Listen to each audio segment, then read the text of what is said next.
Buenas tardes a todos. Algunos ya nos conocéis, otros os incorporáis por primera vez a nuestras a Carlos Herreros. Carlos, algunos le conoceréis, es Master of Science in Management por la London Business School. Albert Valero nos dice, yo no escucho nada, algún consejo, verifica que tienes activado tu audio. Albert, por favor. Bien, disculpar.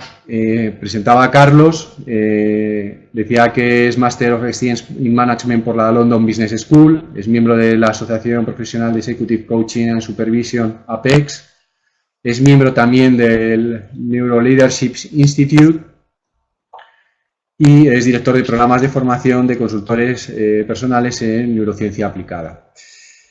Hoy nos va a hablar del cerebro, ese gran desconocido. Nos va a explicar cómo actúa y cómo se puede trabajar para cambiar. Yo quiero reseñaros un libro escrito por Carlos Herrero, algunos a lo mejor ya le conocéis, pero si no os lo recomiendo. Se llama Neuromanagement, está editado por la editorial Lead y en este libro pues vais a poder comprobar algunas de las cuestiones sobre las que hoy va a hablar Carlos. Antes de darle paso, bueno, veo que conocéis todos o casi todos el proceso. A medida que vaya avanzando Carlos en la presentación, nos podéis ir haciendo las preguntas a través del chat, que aparece abajo en de la pantalla. Y bueno, pues trataremos de iros contestando a todas las preguntas que vayan surgiendo. Carlos, no me entretengo más, le doy paso y bueno, pues muchísimas gracias a todos. Pues muchas gracias a todos, a Talent Tools, representado aquí por Javier, por darme esta oportunidad de ponerme en contacto con vosotros. Esta presentación este webinar tiene en sí mismo un carácter divulgativo y pretendemos que también sea la presentación de unos programas que con Talent Tools vamos a lanzar presencial en unos casos y online en otros sobre consultores en neurociencia aplicada. ¿Por qué consultores en neurociencia aplicada? En primer lugar, lo de aplicada es porque nosotros no somos ni pretendemos ser neurocientíficos. A los neurocientíficos les interesa el cerebro y a nosotros nos interesan las personas. Y lo que hacemos es aprovechar las investigaciones de los científicos para nuestro trabajo, que consiste en ayudar a otras personas a mejorar su bienestar, tal como dice el título de este webinar, o a ser más eficaces en su trabajo, a liderar mejor, incluso en mi trabajo actualísimo que estoy ahora terminando, incluso para desarrollar mejor el pensamiento estratégico, que es importante en todas las organizaciones porque en definitiva es pensar en el futuro de ellas. Hecha esta pequeña justificación, el webinar en sí mismo como divulgación y como presentación de estos programas online, que será una versión más reducida y un poco más simplificada de la versión presencial, quiero contaros cómo yo entro en contacto con la neurociencia, porque creo que es un camino bastante lógico. Algunos de vosotros sabéis que yo me dedico al coaching. Dentro del coaching la cuestión de la inteligencia emocional es básica. El término lo pone de moda Goleman hacia el año 1994, pero ya Goleman en su libro de entonces, de inteligencia emocional, ya cita algunos elementos de neurociencia, y pensad que en 1994, es decir, hace 20 años este año, por ejemplo, no se sabía que el cerebro era plástico. Luego nos referiremos a ello, pero es un descubrimiento importantísimo.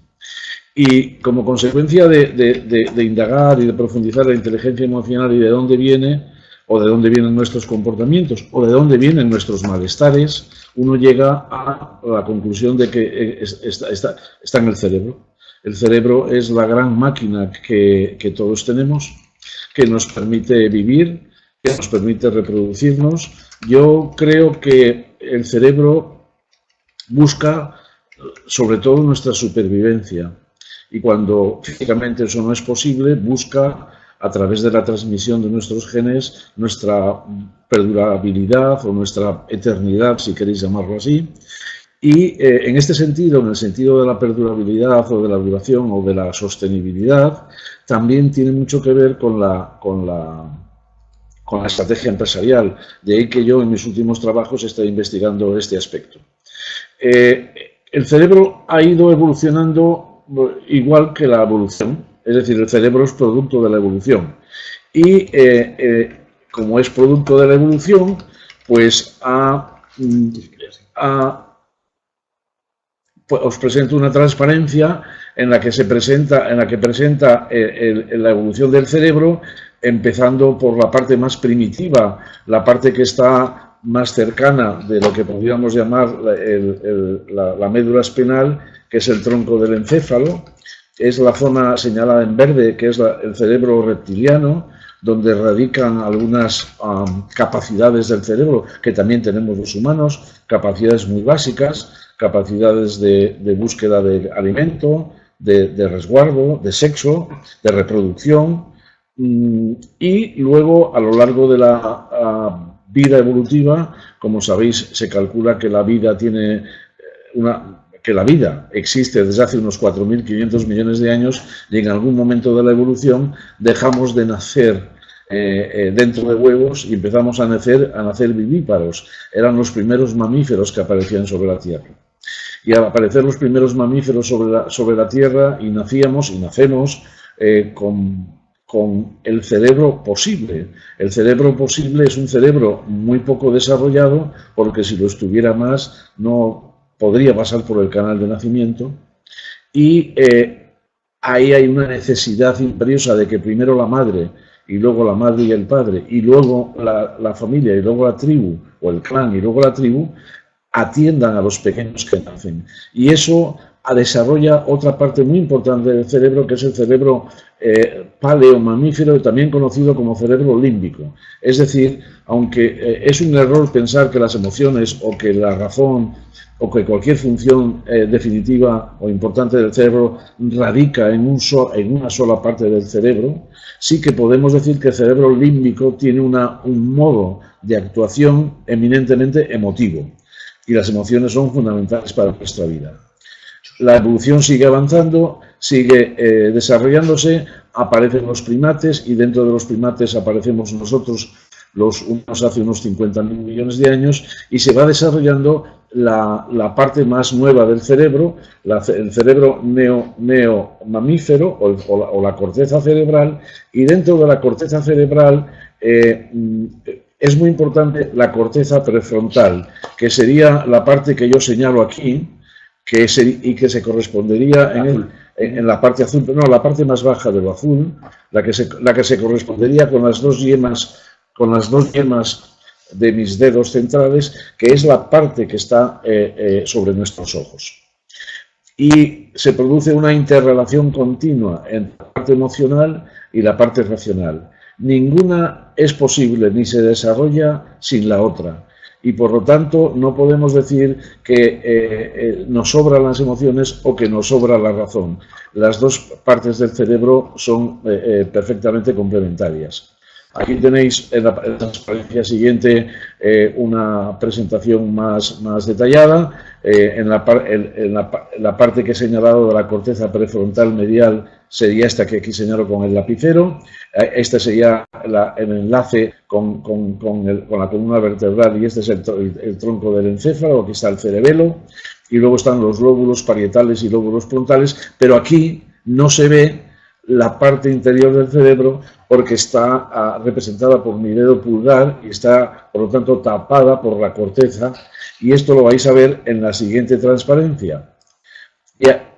Estas son las conexiones, que luego volvemos a ellas, pero aquí veis un corte en el que veis perfectamente el sistema emocional, que es el que estoy señalando aquí con el lapicero, y aquí juega un papel fundamental un órgano que se llama la amígdala. Amígdala es el nombre de almendra en griego, y a través de la amígdala nos llegan no solamente los impulsos, las sensaciones, las relaciones con los demás, sino también el producto de nuestro propio pensamiento.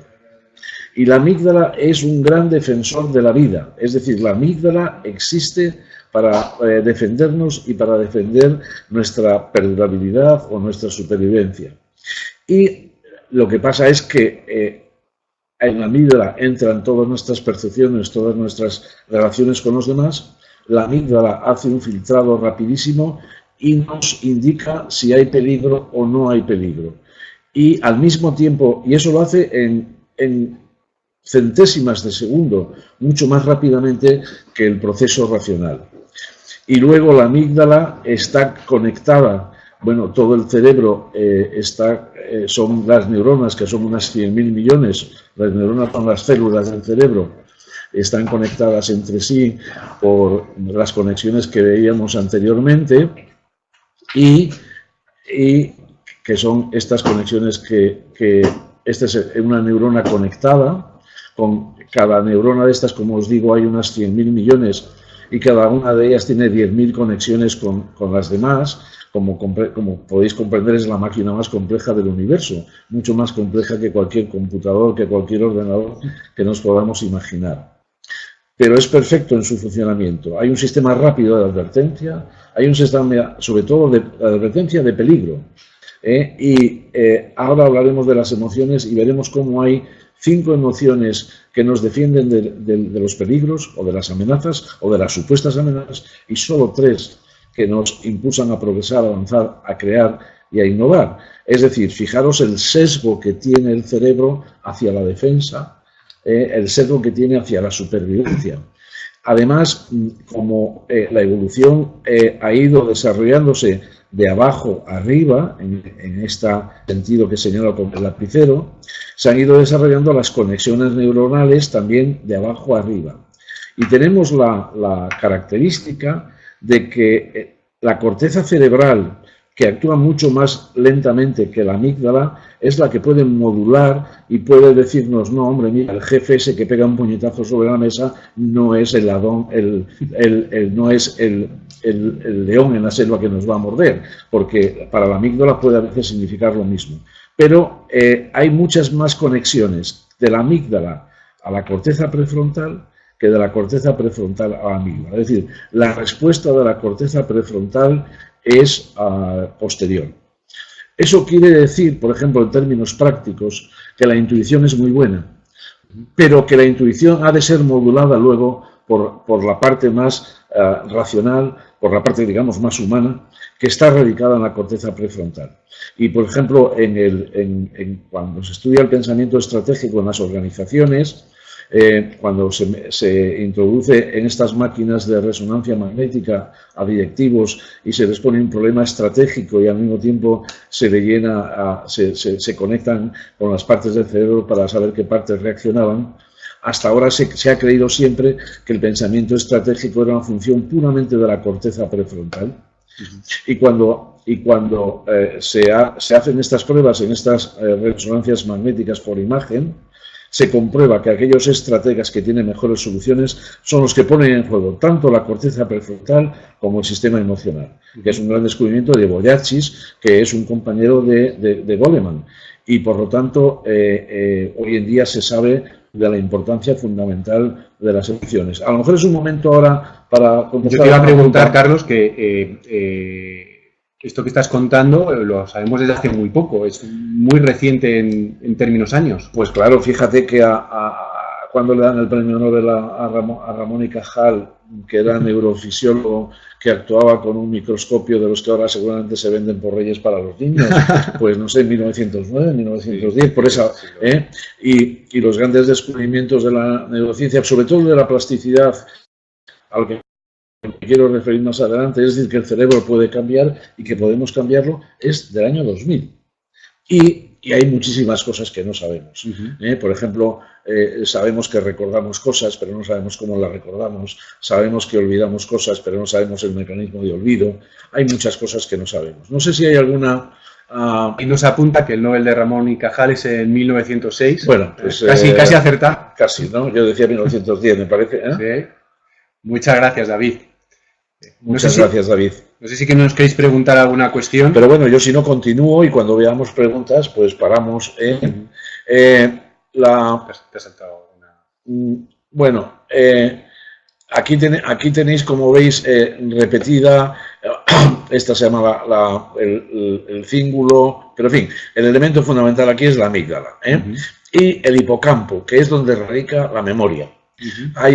Y como sabemos que el cerebro es plástico y que puede cambiar y que podemos, con nuestra experiencia y con nuestra atención, podemos cambiarlo, se ha hecho un estudio interesante sobre el tamaño del hipocampo. Se supone que hay una relación directa, que a mayor tamaño del hipocampo, mayor capacidad de memoria.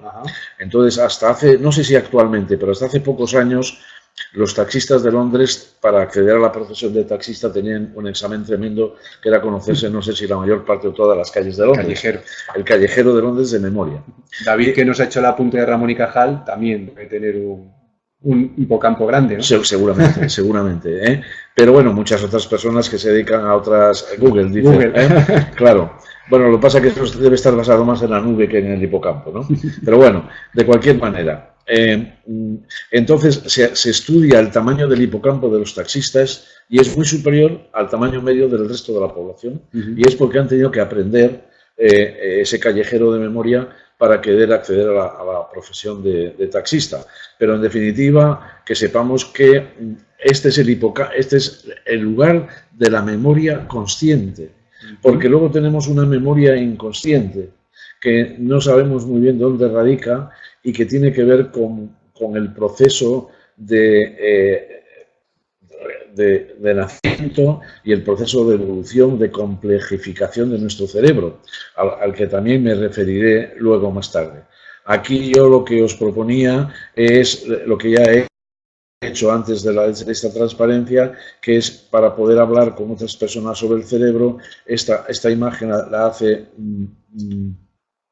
un neuropsicólogo que se llama Daniel, ahora me acordaré de su nombre, y él pone así la mano, estipulado del cerebro, esta es la parte emocional y esta es la corteza, ¿no? Pero bueno, de esto ya hemos hablado.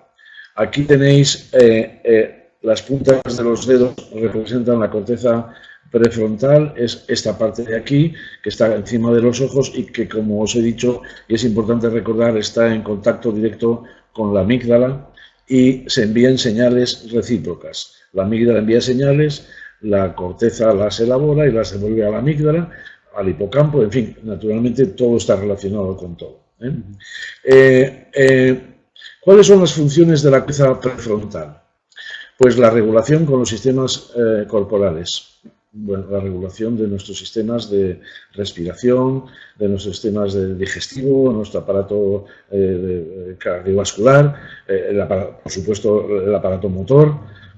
Sintonizar con los demás, esto es importantísimo. Es decir, evolutivamente se ha pensado mucho, y los científicos han pensado mucho, por qué el cerebro en los humanos y en los primates superiores se ha ido desarrollando. ¿Por qué, con respecto a nuestro peso total, nuestro cerebro es el más grande de todos los mamíferos? Qué duda cabe que los elefantes tienen un cerebro más grande, pero también su masa corporal es infinitamente mayor. Pero en proporción a nuestro peso, el cerebro viene a pesar 1,2 kilos, o entre 1 kilo y 1,2 kilos, consume el 20% o más de toda la energía que consume el cuerpo, equivalente a una bombilla de 20 vatios, y se pensaba que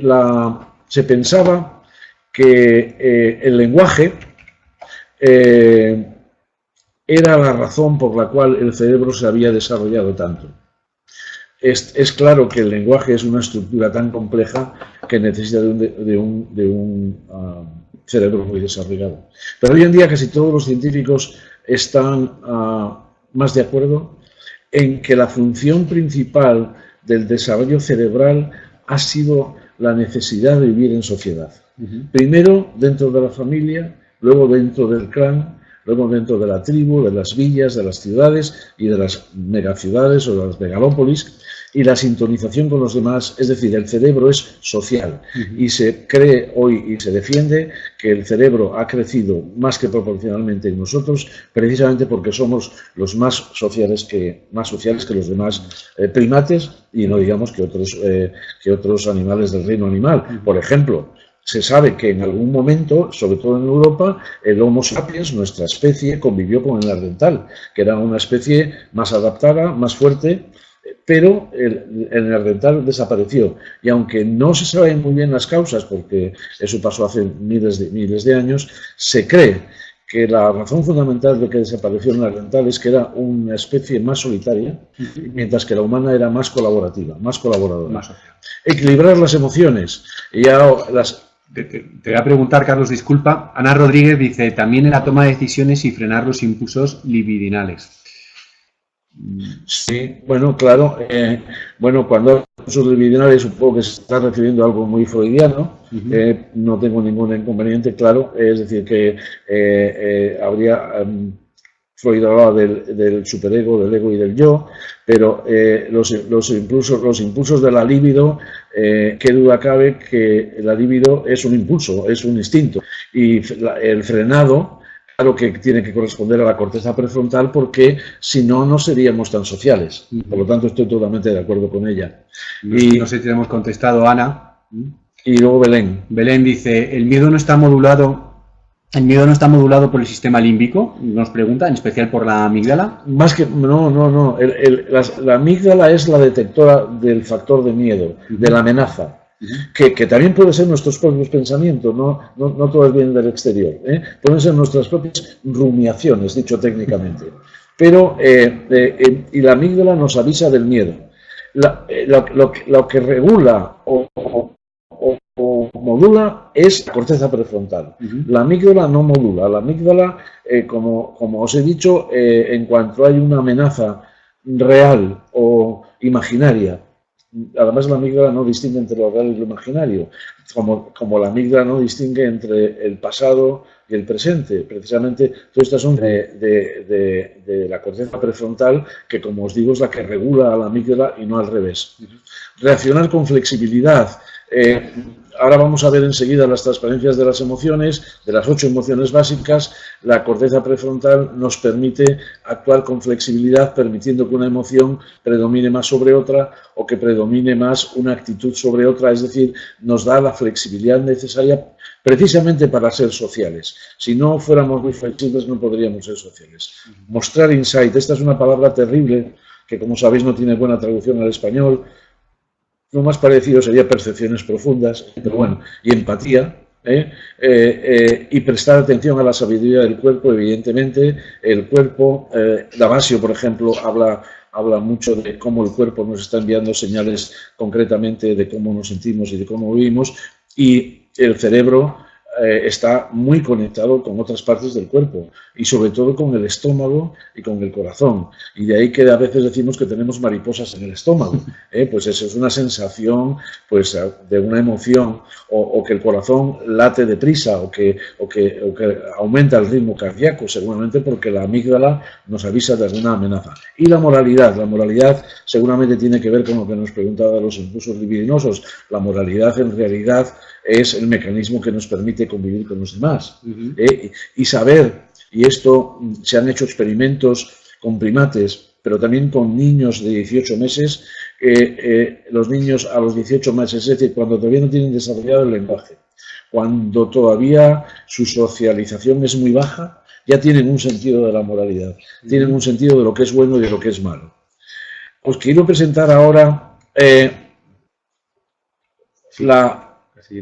os quiero presentar lo que llamo yo levantar la tapadera, pero ya lo he citado, que nuestra amígdala en el sistema límbico es la alarma emocional. Cuando suena nos movemos hacia el hemisferio derecho de posiciones de lucha, fuga o congelación. Vamos a pensar un poco en esto. ¿Qué hacía uno de nuestros antepasados u otro animal cuando veía en la sabana africana un depredador? Se disparaba la amígdala, y la amígdala hace que paraliza el resto del cerebro porque pone toda la energía del cerebro a trabajar para nuestra defensa. Y la amígdala tiene 3 reacciones básicas, que una es, si puedo con él, lucho, y tendré carne y tendré pieles. Si no puedo, huyo.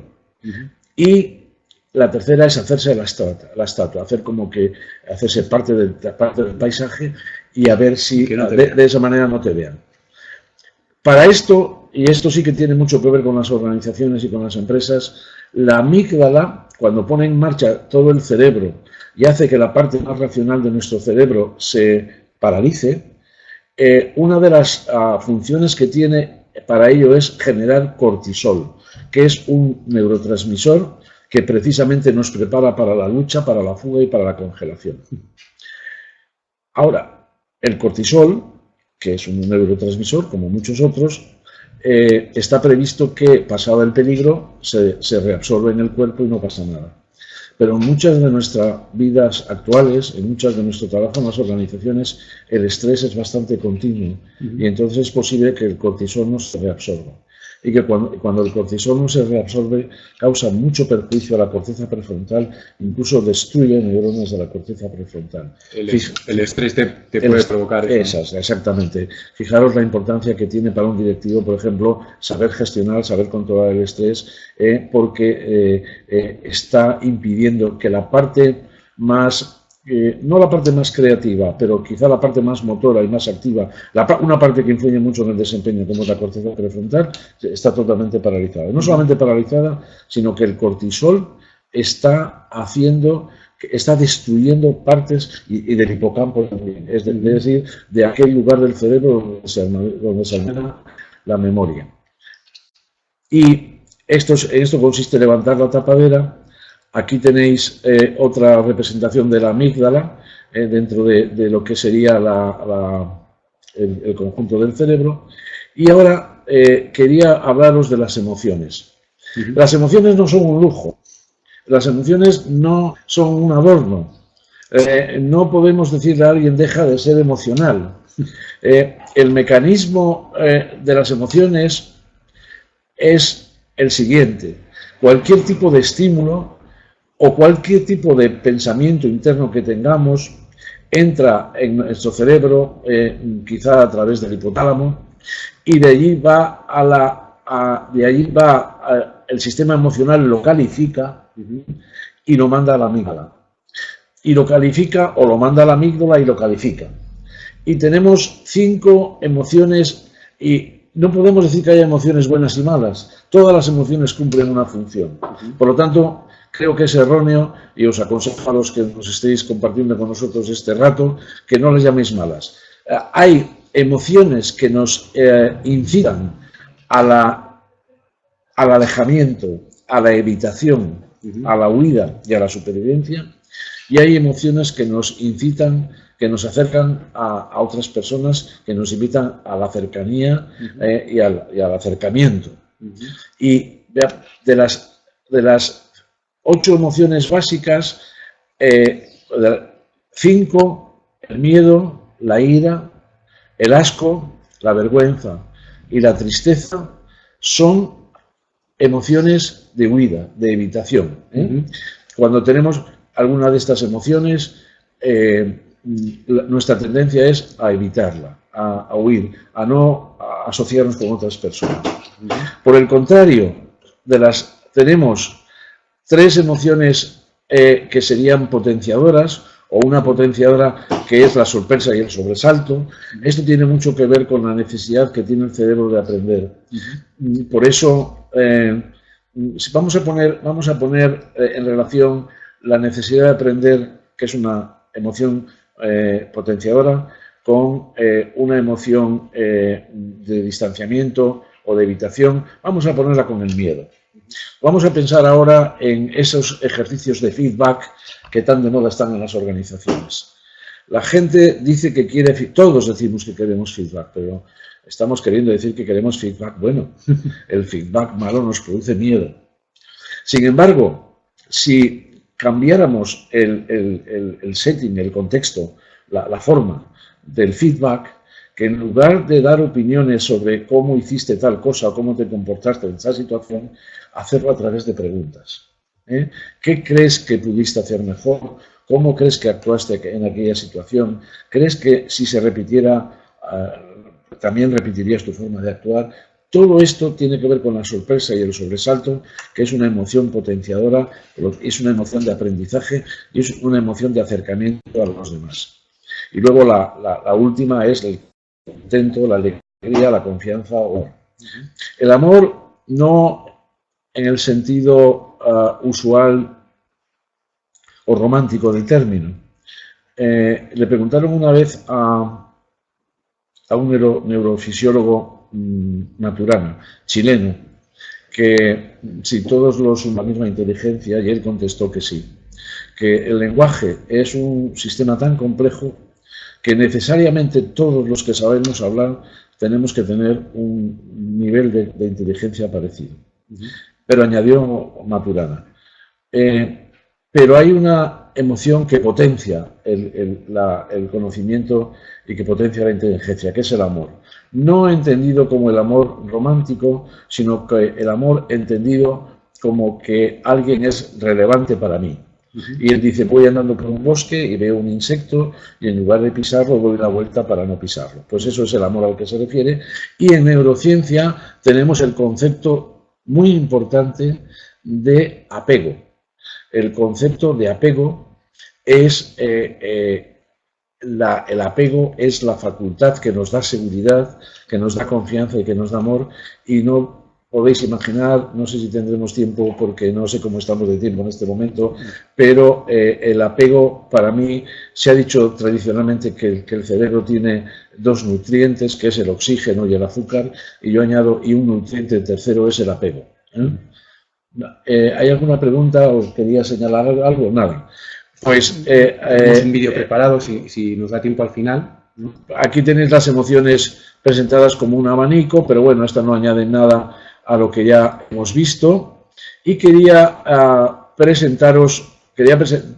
deciros que por qué estamos ofreciendo este programa de consultores en neurociencia aplicada. Porque está comprobado que podemos influirnos mutuamente.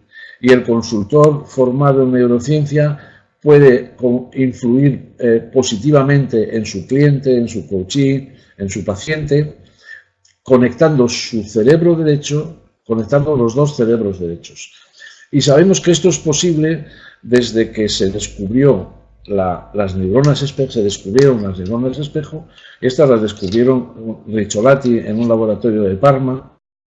Y luego yo creo que también han seguido investigando en Leipzig, donde está un laboratorio de investigación del comportamiento primate y humano muy importante. Y lo que descubrieron que las neuronas espejo están para conectarnos y para influirnos mutuamente. Pues basados en esa conexión, basados en esa resonancia y basándonos en que podemos conectar el cerebro derecho con el cerebro derecho, esa es la facultad, llamémosle terapéutica o curativa de la neurociencia, con la que podemos trabajar con otras personas, bien sea en coaching, bien sea en terapia, bien sea en lo que en otros se llama counseling, que aquí tiene muy mala traducción. En definitiva, no deja de ser una herramienta más, una herramienta muy potente y además una herramienta basada en la ciencia, que eso es muy importante. No está basada en la magia, no está basada en el flower power, sino que está basada en la ciencia, con la que podemos ayudar a otras personas en el trabajo o fuera del trabajo. Quería presentaros también, ya os he hablado de la resonancia, del líder, pero quiero hablaros antes del apego. El apego es un concepto importantísimo. El término apego llevado a la neurociencia, porque algunos de vosotros, como algunas personas me han dicho a mí, pero no nos han dicho toda la vida que tenemos que desapegarnos. Y yo he dicho, sí, pero este no es el apego del que tenemos que desapegarnos.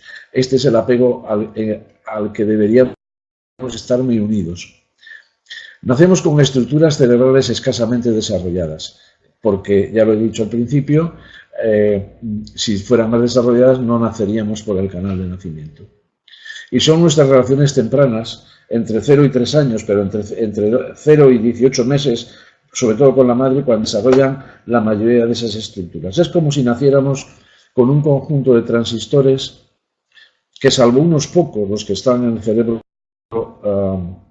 reptiliano, que son los que, como he dicho, atienden a las necesidades básicas fundamentales fisiológicas del cerebro, los demás son transistores aislados. Nacen muchos transistores flotando en una sopa, pero sin conectar unos con otros. Pero a través de las relaciones se van... Y según cómo sean esas relaciones de apego, esas conexiones nos van a hacer la vida más fácil o más difícil. Y las pautas de apego se convierten en reglas, esquemas, plantillas para relacionarnos que operan a lo largo de nuestra vida. Son los datos conocidos pero no recordados de nuestras vidas relacionales. Es decir, se han ido formando circuitos de neuronas por las experiencias que hemos tenido desde que nacemos, incluso hay quien opina que desde antes de nacer, y esos circuitos se están formando en un momento en el que el hipocampo y otras partes del cerebro donde se almacena la manera consciente no se han desarrollado. Por lo tanto, no podemos tener memoria de ellos. ¿Quién recuerda algo de su vida cuando tenía 3 años y medio o 4? Muy poca gente. Y de 2 años supongo que casi nadie. Pero, sin embargo, ya hay un conjunto de experiencias. Y aunque lo deseable y lo que se espera de esas relaciones de apego es que proporcionen, que generen personas, seres humanos seguros, sabemos tristemente que hay muchas relaciones de apego que producen ambigüedad o inseguridad. Y eso lo llevamos a nuestra vida adulta. Y precisamente uno de los trabajos que hacemos en la consultoría de neurociencia es que creamos con nuestro cliente, con nuestro paciente, con nuestro coachee, una relación de apego que puede confirmar perfectamente unas relaciones de apego seguras que ha tenido en su vida, o puede que sea un modelo de apego que para esa persona es nuevo, porque hasta ahora lo que ha tenido son apegos inseguros que le están perjudicando. Porque todos esos apegos que, como os digo, no están en la memoria, pero no solamente no están en la memoria porque no teníamos memoria, sino que la parte inconsciente de nuestro cerebro no distingue entre el ayer y el hoy. De tal manera que imaginaros que hemos nacido en un entorno donde uno de nuestros 2 progenitores era violento y la relación de apego con ellos ha sido una relación pues de supervivencia y por lo tanto insegura porque la violencia nos causaba mucho daño. Eso está ahí almacenado como un modelo mental. Puede que durante tiempo no ocurra nada, pero si nos encontramos en nuestra vida adulta con una persona que se muestra violenta ante nosotros, no permitimos que esa violencia, que puede no tener ni la misma carácter, ni la misma intensidad que la que hemos experimentado en nuestra infancia, pero eso pone en marcha los modelos mentales y nos hace reaccionar de una manera parecida a como reaccionamos cuando éramos niños, que es con una de las emociones de distanciamiento, con una de las emociones de separación. Por lo tanto, conocer el apego y conocer cómo funciona es fundamental para luego trabajar con personas que quieran desarrollar su competencia como consultores en neurociencia. Nos pregunta Rocío cómo se puede conectar con el cerebro de otra persona. Bueno, y Belén habla de la teoría de la mente, que efectivamente es eso. Existe una teoría de la mente que es que precisamente porque somos sociales, precisamente porque necesitamos ser sociales, hemos tenido que desarrollar en nuestro cerebro una capacidad para intuir quién es una persona, quién es esa persona que va a tener tratos con nosotros e incluso cuál es su posible reacción. Es decir, eso está demostrado. Y nosotros, en un entorno de coaching o terapéutico, podemos conectar con ese cerebro en un entorno de seguridad, en un entorno de confidencialidad, y esa conexión está basada en la teoría de la mente a la que se refiere Belén,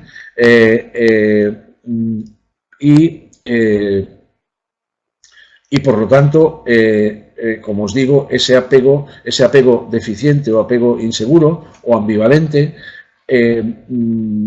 puede aparecer en nuestra vida adulta sin saber por qué, y precisamente el trabajo de la terapia o del tratamiento o del coaching con la neurociencia es identificar qué situaciones produjeron un tipo de apego y saber ponerlas en el pasado, que no vuelvan al presente, porque son del pasado y en el pasado tuvieron una característica fundamental, y es que fueron adaptativas, es decir, necesarias para nuestra supervivencia. Por lo tanto, hay aquí una pregunta de Belén que nos pregunta, primero de Alfonso Sajibela, sí, Alfonso, dice. ¿Es homologable a la violencia el resultado que causa un progenitor ausente? Un progenitor ausente puede estar ausente porque tampoco podemos culpabilizarnos. Imaginamos que es un progenitor que está ausente por motivos de trabajo. Y lo que sí sabemos es que puede haber fallos en el apego que luego se reparan. Es decir, puede haber un fallo de apego por un progenitor ausente, pero el tiempo de presencia puede ser un tiempo reparador. El problema es cuando está ausente emocionalmente, no físicamente. Pero no podemos culpabilizar a padres o madres que trabajan o que tienen otra actividad y que por ese motivo están ausentes. No podemos decir, porque no está demostrado, más bien lo contrario, lo que está demostrado es que esas ausencias son perfectamente reparables cuando en las presencias la relación de apego nos da seguridad. La calidad de la presencia. La calidad. Ya terminando, quería hablaros del apego, que como os digo es un concepto importantísimo y en el cual se basa todas las terapias y los coachings de mejora de la vida y de las circunstancias de las personas. Quería estar atento a vuestras preguntas por si hay alguna y anunciaros que dentro de muy poco presentaremos en esta web de Talentus los dos programas, el programa presencial de consultores en neurociencia aplicada y una versión más reducida online, ambas con exigencias de lectura muy amplias, de más de 200 horas de exigencias de lectura y de trabajo práctico. Pero, como os digo, parece que todos los demás están ahora sin conexión o están retomando la conexión y quedo a vuestra disposición por si queréis hacerme alguna pregunta. Mientras tanto, podíamos hablar para terminar de un mecanismo muy interesante con el que quiero terminar, que es un modelo de David Locke que podéis utilizar pues desde ahora mismo, si queréis, y con esto quiero terminar. El David Locke es el director del Instituto de Neuroleadership Institute, del que yo soy miembro, y él dice que el cerebro tiene 5 necesidades fundamentales: el estatus, la certidumbre, la autonomía, las relaciones y la justicia. Como sabéis, SCARF es pañuelo, bufanda también en inglés, pero bueno, es un acrónimo al que los americanos, los anglosajones en general, nos tienen tan acostumbrados. Y yo he hecho este cuadro, este cuadro no es de David Locke, es mío, para que ante una situación concreta que hayáis vivido, que vayáis a vivir o que estéis viviendo, por ejemplo, una oferta de traslado de una persona de un puesto de trabajo a otro, donde a lo mejor el estatus es mayor que el puesto que tiene, pero se le garantiza por menos tiempo y entonces la certidumbre es menor, y a lo mejor tiene más autonomía porque es una delegación regional que no depende tanto de Madrid, pero al mismo tiempo a lo mejor depende de la casa matriz que está en Hamburgo. Es decir, ante una situación concreta, una relación generalmente, que vayáis a plantearos, este cuadro lo podéis copiar y si es una situación que vais a abordar con alguien, antes de abordar la situación real, podéis pensar en términos de estatus, certidumbre, autonomía, relaciones y juego limpio, qué es lo que vais a ofrecer o lo que podéis proponer y qué aspectos tiene negativa y positivamente, o cómo lo puede ver él positiva o negativamente. Si es una situación que ya habéis vivido y estamos ya, ha pasado la situación, el mismo esquema os sirve para analizar qué ha pasado, qué reacciones he tenido yo y ha tenido la otra persona, y también podéis analizarlo en términos de estos 5 necesidades fundamentales del cerebro, y también al tiempo que se está desarrollando una interrelación, también podríais perfectamente pensar en el estatus, la certidumbre, la autonomía, las relaciones y juego limpio cuando estéis en esa relación con otras personas, por ejemplo, o con clientes, o con proveedores, o con empleados, o con stakeholders del tipo que sean. Esta es una herramienta muy útil, muy sencilla y que podéis empezar o también en la familia, y que podéis empezar a utilizar ahora mismo. Y dice Alfonso que es muy buena herramienta para ayudar a pensar y espero que los demás pues tengan una buena opinión también de la herramienta, que por otra parte, como os he dicho, es de David Rock. Yo lo único que he hecho ha sido deshacer el cuadro, que vosotros podéis copiar perfectamente, o quizá en la página web de Talentus lo podamos poner. Sí, vamos a subir la presentación. Y quedo a disposición de vosotros por si hay alguna última pregunta, porque ya Pilar... Isabel dice, ¿qué es eso de juego limpio? Pues podríamos llamar a la justicia, pero la justicia no en el sentido de los tribunales de justicia. Por ejemplo, no es juego limpio que yo haya una cola para sacar una entrada del cine y yo me cuele, o en un banco. O no es juego, o que yo haya una cola para coger el taxi y de repente yo simule un fuerte dolor de estómago para tener una preferencia. A eso me refiero con el juego limpio. Es fairness en inglés, la traducción es mía, puede estar equivocada, pero no es la justicia en el sentido de la justicia que se imparte en los tribunales de justicia. Sí, el estatus es que todos necesitamos un estatus. Es decir, cuando no se nos respeta nuestro estatus, también funciona la amígdala como si se nos amenazara físicamente. Y el estatus tiene un sentido evolutivo muy grande. Solamente hemos llegado hasta aquí aquellos que hemos tenido ciertos progenitores que han tenido un cierto estatus que les ha permitido que sus genes se vayan transmitiendo generación tras generación hasta llegar aquí. Por lo tanto, yo no respeto el estatus de una persona no solamente cuando le desprecio, sino cuando, por ejemplo, le digo, presumo que tú esto no lo sabes, o si tú hubieras estudiado como yo en el Reino Unido, estarías más formado. Todas estas que son prejuicios nuestros o vanidades, cuando no narcisismos, esto puede ser un ataque al estatus. Y certidumbre es que el cerebro odia la incertidumbre. Odia la incertidumbre porque vivimos en un mundo que es muy inseguro y no sabemos lo que va a pasar mañana. Y por lo tanto, el cerebro siempre está planificando o intentando planificar el mañana como elemento de certidumbre. Y si nosotros a alguien le decimos, te voy a cambiar de trabajo, pero no sé cuánto va a durar este nuevo cambio de trabajo, si una semana o 20 años, decidme si no estamos introduciendo un elemento de incertidumbre en esa persona que le va a hacer que su cerebro se sienta mal.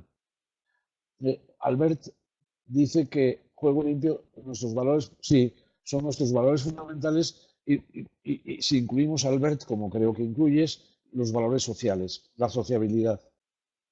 Pues muy bien, si no hay nada más, muy encantado de... espera, que Ruth, un slide sobre liderazgo. Sí, podemos verla, pero en definitiva van a estar colgadas todas. Déjame, Ruth, que te lo anticipo. Se habla de que del líder límbico.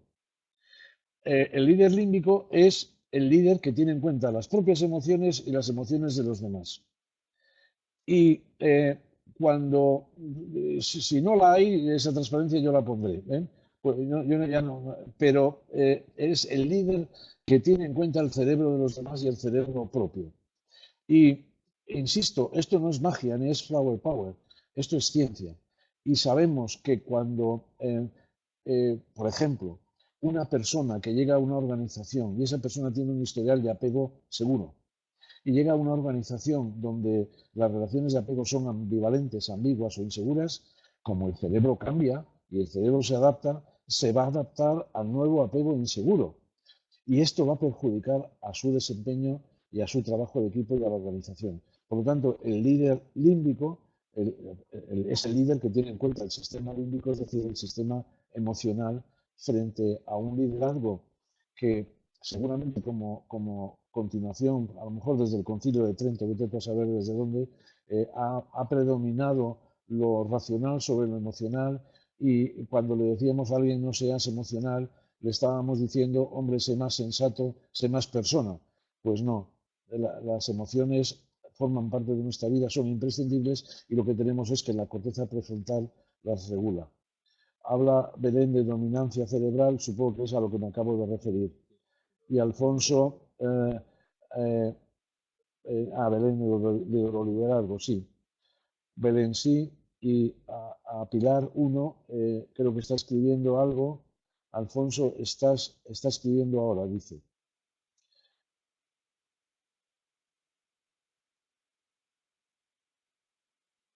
Pues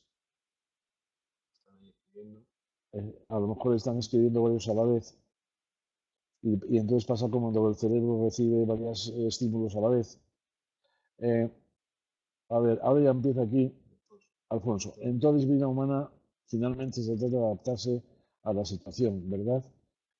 Bueno, vamos a ver, Alfonso, ¿no crees, si puedo tutearte, que también somos capaces de cambiar algunas situaciones?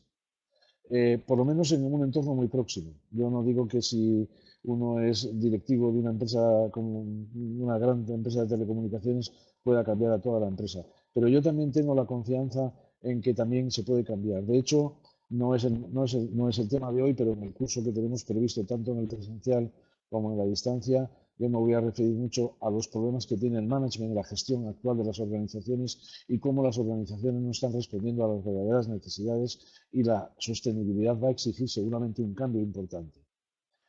En el temario hay previsto un plan de trabajo para hacer consultoría en pequeñas empresas. Naturalmente, yo provengo de las pequeñas empresas. Yo he sido un pequeño empresario durante casi 40 años, y lo sigo siendo. Y además, la gran ventaja de trabajar en las pequeñas empresas es que trabajamos con los directivos de más alto nivel o con los propietarios, es decir, aquellos que más pueden influir en la organización, y por lo tanto donde el cambio se puede palpar y vivir mucho mejor. Alfonso, desde la óptica del liderazgo casi siempre se habla en estos términos. No sé en qué términos, en términos de límbicos, Alfonso, en términos de raciocinio, en términos emocionales, considerando que uno no tiene que ser emocional, situacionales. Bueno, es que efectivamente, vamos a ver, tampoco tengo aquí hoy las transparencias, también serían formarían parte de este programa, pero yo creo que hay tantas ideas de liderazgo y tantas definiciones de liderazgo, porque el liderazgo tiene que ser situacional. En cada situación determinada de la organización exige un tipo de liderazgo, y que no nos extrañe, y a lo mejor las recientes elecciones son un indicador adelantado, que cuando no necesitamos a los líderes que tenemos, los expulsamos. Muy bien, no sé si hay alguna pregunta más, no sé si a través del micrófono me escuchan o no, Carlos. Gracias a ti, Alfonso. Decía, no sé si hay alguna pregunta más. Belén, gracias a ti. También a Ruth, gracias a ti, Ruth, por tus intervenciones y por tu participación. David, gracias. Albert, Pilar, Ana. Bueno, como os decía Carlos, bueno, pediros disculpas por la pequeña interrupción que hemos tenido, los peligros del directo y la tecnología, que no son buenos amigos, pero deciros que vais a poder ver la presentación íntegra en nuestra página y en nuestras redes sociales. Y bueno, pues nos pueden hacer las preguntas, nos podéis hacer las preguntas que queráis a través de nuestro correo info@talentools.es. Y bueno, pues daros de nuevo las gracias, dar las gracias a Carlos. Muy interesante todo lo que nos ha contado y apuntado. La verdad es que el cerebro es, como decía al principio, ese gran desconocido del cuerpo humano, y que creo que hay un campo extensísimo de investigación y de trabajo en cómo puede influenciar en el neuromanagement, en el neuroliderazgo y en distintas áreas dentro de la empresa y las relaciones que tenemos dentro de la empresa. Daros las gracias a todos y bueno, pues damos por terminada la sesión de hoy. Un saludo y esperamos veros en las siguientes webinares que en concreto pues tenemos mañana a partir de las 18 horas hora española. Un saludo a todos.